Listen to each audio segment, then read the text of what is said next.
Hello mga kababayan, kumusta po tayong lahat? Ito na naman po si Tito's Random World nagbabalik, at sa video ito gusto ko lang po sa inyo i-share ang mga observation ko. Alam ko naman na lahat tayo ay mga aware kung anong nangyayari ngayon sa ating bayan, sa bansang Pilipinas. Okay, lalo na ngayon na November 29, alam ko na dagsa ngayon ang mga tao pa rin dyan sa EDSA, lalo na dyan sa EDSA Shrine, dahil nga dito sa pagpahayag nila ng kanilang mga saloobin sa ating gobyerno. At naway, ang panalangin ko ay gabayan kayo ng Panginoon, protektahan po kayo, at ingatan po kayo, kasi napapanood ko kagabi may mga bata, naawa ko sa mga bata at may mga kabataan na talagang galit na nagsasalita, na naglalabas ng kanilang masaloobin. So bago ang lahat, kumusta po tayong lahat, lalo na doon sa mga OFW, saan man kayo panig ng mundo, kumusta po tayong lahat, at sa mga Pilipino dyan sa Pilipinas, at lalong-lalo sa mga waray, kumusta po talaga, maupay ng adlaw hayong nga tanan mga waray. At I hope na kita nga mga waray dirila kita mag-isog mga rason nga siring pa kinahubgan, maisog kita pagtindog ang mga rason nga aton katungod nga kamatuoran nga rason nga diri kita na-influensyahan ng ibang tao. Magtindog kita naton na mga katungod na alang-alanghan aton tidaraon ng mga henerasyon. So mga kababayan, maraming salamat po sa pagkakataon nito na binigyan niyo ako ng pagkakataon at panoorin itong video na ito. Dito po ngayon ay pasensya na po kayo dahil medyo malamig dito, dahil nga nag-change climate na dito sa Saudi Arabia. Kaya tingnan mo yung ano ko, may suot po akong parang hoodie. May hoodie to. Lamig. Actually alas 2 pasado na, pero malamig dito. Alas 2 pasado ng hapon na to dito. Ngayon mga kaibigan, kaya po ako gawa ng video ito. Gusto ko lang po mag-react dito sa inilabas na statement ng ating Pangulo Ferdinand Bongbong Marcos, na ipinost nila itong statement doon sa Presidential Communication na Facebook page. So gusto ko lang basahin ito, at after ko basahin, gusto ko lang po ito bigyan ng comment. PBBM on calls for VP Duterte impeachment. This is not important. This is not make any difference to even a single Filipino life. So why waste time on this? Sabing ganon. That will help. What will happen if somebody files an impeachment? It will tie down the House. It will tie down the Senate. It will just take up all our time, and for what? For nothing. For nothing. None of this will help improve a single Filipino life. As far as I am concerned, it's a storm in a tiny. It is, ulitin ko lang it is a storm in a teacup. So mga kababayan, kung simple lang natin intindihin ito, maganda't inawat niya. Kasi actually nagtatanong ako, aking opinion bilang isang Pilipino, bakit ngayon lang niya ito naisip na awatin? Ilang buwan na marami na ang nasayang na pera ng taong bayan sa pag-iimbestiga dito kay BP Sara. Paggigipit kay BP Sara, maraming tao na, lalo na yung mga staff ni VP sa Office of the Vice President, na ang iba ay nadadala sa ospital na. Ilan na yung nahihimatay dahil dito sa panggigipit nila dyan sa Kongreso. So bakit tinintay pa na maraming mga resource person ang mapaya, masaktan, mainsulto? Dahil alam nyo naman po itong mga committee na nag-iimbestiga, pag hindi nila gusto, palalabasin nila si sinungaling at iko-contempt. Pag hindi nila nagugustuhan ang naririnig, sasabihin nila sinungaling. ipapakontempt nila. So, Mr. President, ito lang ang comment ko, bakit tinintay mo pa? Diba? Bakit tinintay pa natin na ngayon ninyo lang sawayin? Di na sana tayo nagsayang ng panahon, na oras ng kalamidad, nabibisi sa pag-iimbestiga. Di na tayo sana nagsayang ng pera kung noon pa isinaway nyo na ito. Kasi alam nyo naman ang tumbok nila, di ba? So, hindi natin, tansyak ko lang. Alam nila ito kung bakit iniimbestiga dahil ang tumbok nila isipitin si BP Sara, bakit hindi ito noon pa nila sinaway? Di ba? So, yan lang po ang masasabi ko. At saka, itong comment na it's a storm in a teacup, parang minaliit pa niya itong issue na ito. Ang akin lang masasabi, mga Pilipino, naniniwala ba tayo dito sa it's a storm in a teacup? Malit lang, kumbaga sa akin, pag hindi, parang malit lang ito na issue. So, malit ba yung ginawa na nating national security concern? Ang sinabi lang na maiksi ni BP Sara, ginawa na nating national security concern. Samantala yung pagkahaba-haba, kasi sinundan ko yung nila yung sa GC nila yung mga sinabi ni BP Sara, napakahaba nun mga expose, yung mga white envelope, ito dito ako medyo nagre-react white envelope na pinagdidikdikan ng committee na ito yung mga parang akala nila ninanakaw na ni BP Sara, na dumating sa punto na pati yung mga staff niya ay nagsi-resign na dahil nga hindi na kaya. So, ang white envelope naman pala, sino may pakana? Ito natawa ko kasi gusto nilang dikdikin si BP Sara. Hinahalungkat nila, paghalungkat nila ng envelope. Ngayon si BP Sara, sabi nila, bakit hindi daw si BP Sara sumasagot? Bakit hindi pupunta sa Kongreso para sagutin? Bakit hindi siya mag-oath? Yung palagi ang ni speaker. Style niya yun. Sinipot sila. Nag-take oath, nag-oath ang Vice President. Pero walang nagtanong. Walang nagtanong. Ito po yung dito, dahil nga, balik tayo doon sa mga sinabi ni BP Sara. Ang maliit na word, pinansin. Pero yung maraming in-expose, parang nabigay sila doon yung sinong utak doon sa white envelope. Diba? Anong sabi ni BP Sara? Sino yung tumawag sa kanya na may BP, ito yung pinagkatiwalaan ko, tapos mayroon pa daw written instruction. So I'm sure na hawak niya itong mga ebidensya. So lumalabas ngayon, ginagawa niyong magnanakaw ang vice presidente namin, lumutang ngayon na yung piatos na sinasabi nyo, hindi pala si BP Sara, kundi alam nyo na, diba? Si Kokak pala. O ngayon, anong gagawin natin ngayon? Dahil nga ang lumabas, ibang tao pala, hindi naman pala si BP Sara, di ba? So, bakit hindi yun ang napansin natin? Bilang Pilipino, ordinaryong Pilipino, bilang taxpayer, kaya bakit naman hindi tayo makikialam? Kasi nakakairita ng mga kababayan, hindi tayo masisi na magre-react tayo, nasasabi na makikialam tayo. Naiirita na tayo sa mga kasinungalingan ng mga panggigipit sa ating Vice Presidente. 32 million ang bumuto niya, na nagalal niyan, tapos anong gigipit, 100,000 lang na buto. Gagawa-gawa pa ng kasinungalingan, mga gawa-gawa pa mga sa ating Vice Presidente. Di ba? So, ngayon, na magre-react tayo, sana hindi ninyo masamain. Dahil nasasaktan na kami sa ginagawa ninyo. Mga hinaing namin, hindi nyo naririnig, yung mga kalokohan na in-expose, hindi nyo pinapakinggan, yung malit na salita lang, ni BP Sara, na which is common sense lang naman kahit batang maliit siguro makakaintindi sa sinabi ni BP Sara, wag niyo akong galawin, wag niyo akong patayin. Dahil ito yung sinasabi nga may assassination pala attempt, failed assassination attempt kay BP Sara.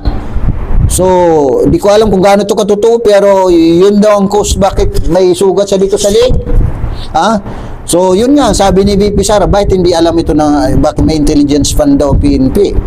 Tapos sasagutin, wala silang nalalaman na mga assassination attempt kay BP Sara. Parang, alam mo mga kababayan, parang lumalabas ngayon na tama nga yung mga naririnig ko eh. Dito lang sila concern sa presidente. Pagdating sa baba, vice presidente pababa, wala na silang pakialam. Di ba? Wala na silang pakialam. Medyo nakakalungkot. Nakakalungkot. Ito mga kababayan, may nalala lang ako nung nakarang araw. Ito medyo natawa ako dito eh dahil nga parang gusto pa ng DOJ Undersecretary na sulsulan or utusan. Doon sa pronouncement ng pagkakanalis ko, parang pinaparinggan niya yung ombudsman eh, na pwede daw disiplinahin may karapatan daw ang ombudsman magdisiplina. Si Undersecretary, sino yun? Jesse Andres. Si Undersecretary Jesse Andres. Teka lang, medyo may nalala lang ako. Bakit yung Undersecretary ngayon ang humaharap sa mga press conference o mga interview? Namimiss ko si ating DOJ Secretary Boring Remulla. Nasaan kaya? Mga kababayan, kung may alam kayo, paki-comment na lang below kung nasaan si DOJ Secretary Boring Remulla kasi nagtataka lang kami dahil nga yan ang inaantay namin na magsasalita dahil nga siyempre marami na nagdaan mga isyu na palagi siya nagsasalita, so namimiss namin siya. So di namin alam kung nasaan si DOJ Secretary Boring Remulla kasi ang pumapapil dyan si Undersecretary Jesse Andres. So ngayon sinagot ni panoorin natin yung sinabi ni Undersecretary Jesse Andres. The Vice President is not immune from suit. The Ombudsman also has authority to do its duty, to discipline, and to take necessary measures to deliver on its mandate as the investigator of all high-ranking government officials. Parang pinangungunahan niya yung ombudsman. Alam niyo yung sagot ng ombudsman? Eto, panoorin niyo yung sagot. I would advise Josek Andres to shut up, to stop talking about the case, because one of the powers of the ombudsman is to take over the investigation of a case of any government investigative agency at any stage of the proceedings. Mga kababayan, di supalpal si Undersecretary. Mukhang nagmamarunong si Undersecretary, supalpal katuloy, di ba? So, ngayon, alam mo sabi niyang ng ombudsman si Samuel Martires. Sabi niya, wala pa daw nakikita siyang paglabag ng Vice Presidente na dapat pag-imbestigahan. As far as we are concerned right now, we have not seen any acts of the Vice President that we should investigate. Well, we do not find anything that is in violation of the Anti-Graft and Corrupt Practices Act, of any of the offenses in the Revised Penal Code that is in relation to the Anti-Graft and Corrupt Practices Act. If we find that the grave threats is committed in relation to office, these grave threats done in relation to the performance of her duties as Vice President. If not, that would be personal. And we have no jurisdiction over these things. Mga kababayan, so alam niyo mga kababayan, ang ombudsman sa aking pagkakaintindi, ito yung pinaka makapangyarihan sa kanila lahat dahil nga dito sa Republic Act 6770. Basahin niyo yung Republic Act 6770. Dahil ang ombudsman ay may kakayahan o may tungkulin na imbestigahan ang sino mang opisyal ng gobyerno, sino mang empleyado, sino mang agency at departamento ng gobyerno na nagkakasala or gumagawa ng mga hindi mga paglabag. So kaya sila ang may karapatang mag-imbestiga. Kahit si Undersecretary, pwede siya imbestigahan. Kahit si itong may comment na dito si Ombudsman Martires tungkol sa ongoing investigation na kung gugustuhin nila at kung makikita nila na under sa kanilang jurisdiction, pwede nila yan kausapin ng Kongreso na sila ang mag-take over, mag-imbestiga. Feel that we have jurisdiction over these cases, we can request Congress to please stop and we'll take over the investigation of the case. We can do that, but as a matter of courtesy, we belong to different departments, branch of government. As a matter of courtesy, we'll tell Congress. So nagpaparinig sila na kung gugustuhin nila dahil nga ang sabi nga wala pa silang nakikita paglabag. Ito ay patunay lang, ito ay panggigipit lang, pamumulitika. So yun mga kaibigan, at parang ang hirap, no? Ang hirap intindihin sa mga nangyayari sa ating bansa ngayon. Dahil nga tawag nito, katulad nung nangyari kay BP Sara nung sa ambulance na gustong ipadalhin niya yung pasyente niya, si Attorney Lopez, na gusto pa siya ipitin nung pulis na naggusto magsara ng ambulance nung pinto. Pero anong nangyari? Nakakatawa. Alam mo yung nakakainis na nakakatawa. Naka-uniforme yung pulis, Pag once naka-uniforme ka, sa aking pagkakaintindi, ikaw ay required na magserbisyo ayon sa iyong sinumpaang tungkulin. Anong tungkulin mo bilang naka-uniforme ka na pulis? Protektahan mo ang Pilipino. Protektahan mo ang Vice Presidente. Bakit ikaw na pulis ka? Sana nakilala na yung pulis na yun. Bakit ikaw pa may ganang, may lakas na loob mag-iipit na sarahan mo, balibagan mo ng pinto ang Vice Presidente? Walang respeto, sa totoo lang, walang respeto. Pasalamat ka lang hindi ako security ni BP Sara. Di ba? Ngayon, ito yung nakakatuwa. Sila pa yung nagkaso kay BP Sara, mga kababayan. Para bang yung chief of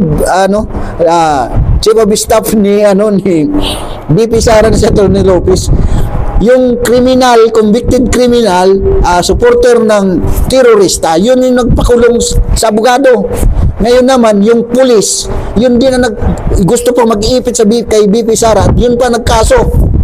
Saan ka makakita ng ganong sistema ngayon ng ating paggobyernuhan? Ngayon, natural responsibilidad ng security niya na mag-react kasi kaya nga trabaho niya. Yun yung trabaho niya, yung bantayan ng Vice Presidente. Ngayon, nirelieve. Sa pag-perform ng kanyang duty bilang security ng Vice President, pinakamataas na opisyal ng ating bansa, protektahan niya. Ngayon, nirelieve pa siya under investigation. Saan ka makakakita? Pero nakakatawan mga kababayan dahil nga ang sitwasyon kahit sa ordinaryong isipan ng tao. Kaya nga nakikita mo sa EDSA nga kagabi, nakita ko mga bata, mga galit na. Mga bata yan. Mga kabataan yan, mga galit na. Nakakaintindi na sila. So, ibig sabihin, yung mga pinaggagawa ay garapalan na. Diba? Dahil nga sa dami ng problema ng ating bayan, ang inatupag yung pamumulitika. So lahat na damay-damay, ito namang dahil lang sa pera. Alam niyo, ito lang ang medyo ako kasi naisip ko lang minsan, bakit nasaan na ba yung katilingunuan ng mga taong ito na hindi na naiisip yung moral lang tayo dito sa mundong ito. Bakit sila ginagawa niya na kahit wala silang pakialam, kahit mayroon silang naapakan tao, kahit magsinungaling sila, tuwang-tuwa pa sila para lang sila magkalam ng malaking pera.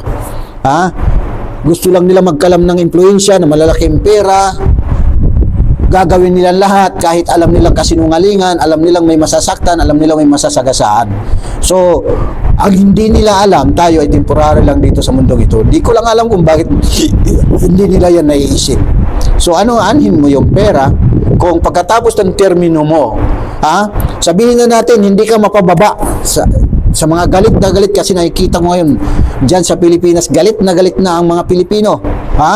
Swertihin kayo na hindi kayo mapababa. Abutin pa kayo sa termino nyo matapos. Pagkatapos ng termino nyo, yung mga pinagnanakaw nyong pera, yung mga sinagasaan nyong tao, yung mga binalawra nyo, maghahabol din yan sa inyo. May atraso kayo. Sabi nga sa kasabihan, what you sow, you will reap. So, Ang ano yung tinanim mo, yun ang aanihin mo sa kapwa mo.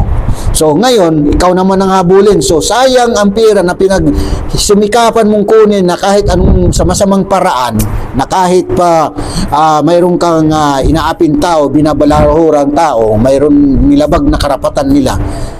Magkalam ka lang ng pera. Ngayon, gagastusin mo rin ito. Ha? Gagastusin mo rin ito pangsuhol doon sa mga abogado mo. Dahil sigurado ako na aanihin mo yan. Paano kung dumating ang punto na hindi lang yan ang aanihin mo, karmahin ka pa. Diba? I hope maging matalino kayo sa ganito kasi may Diyos po tayo. Ha? Kahit sino ka man, ha? Kahit gaano man ang mahal ang suot mong barong, ha? Kahit gaano man kamahal ang iyong sasakyan, na di natin alam kung saan galing ang perang pinambili mo na sasakyan, na nung pumasok ka dyan sa kongreso man yan, saan man, sandal lang ang suot mo at saka bisikleta lang at saka ano lang, tricycle lang ang service mo, ang relo mo ay ano lang. Paglabas mo, sabi nga ni Pangulong Duterte, naka-Rolex ka na, ha? Ilang milyon ang halaga ng sasakyan mo. Mga kaibigan, hindi nyo madadala sa libingan. Sana ma-realize nyo yan. Ha? Ma-realize nyo yan dahil sa mga ginawa nyo, dalawa, mananagot kayo dito sa dalawa. Sa tao at sa Diyos. Ha? Sa tao, mananagot kayo dahil ang mga taong nasaktan ninyo, hindi yan makakalimot sa inyo. Babalikan kayo niyan. Pangalawa, yung sa gobyerno, pinagnanakaw nyo ang pera. Kung may ninakaw man kayo, hahabulin kayo niyan. Maniwala kayo. Ngayon, mga Pilipino, memoryado na namin yung mga nawawalang pera. Hindi man ngayon ninyo managot yan. Mananagot kayo niyan pagdating sa panahon na nagkataon ng mga Pilipino na magkaroon ng pagkakataon maghanap ng mga milyong-milyong perang yan. Paano na kung sa Panginoon? Halimbawa ngayon, nakangiti ka, bukas pantay ng dalawa mong paa, haharap ka na sa Panginoon. Diba? So, sabi nga ng Panginoon, ang karunungan ng tao ay kamangmangan sa harap ng Diyos. So, hindi dahil marami kang security, marami kang pera, nauuto mo maraming mga politiko na papalaro mo, na kahit ang presidente ng Pilipinas ay nalalaro mo. Walang kwenta yan, mga kaibigan.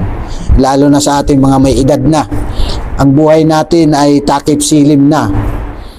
Sa mga politiko yan na mga puputi ng buhok, nangungulubot ng muka, na inaano na lang sa mga foundation, nakikita ko, bago mag-umpisa yung, alam mo, yung hearing, talagang inaayos nila yan. Talagang pinapalitada yan na magmukhang maganda, na walang kulubot. Matakpan man yan ng mga foundation, babalik at babalik pa rin tayo sa alikabok.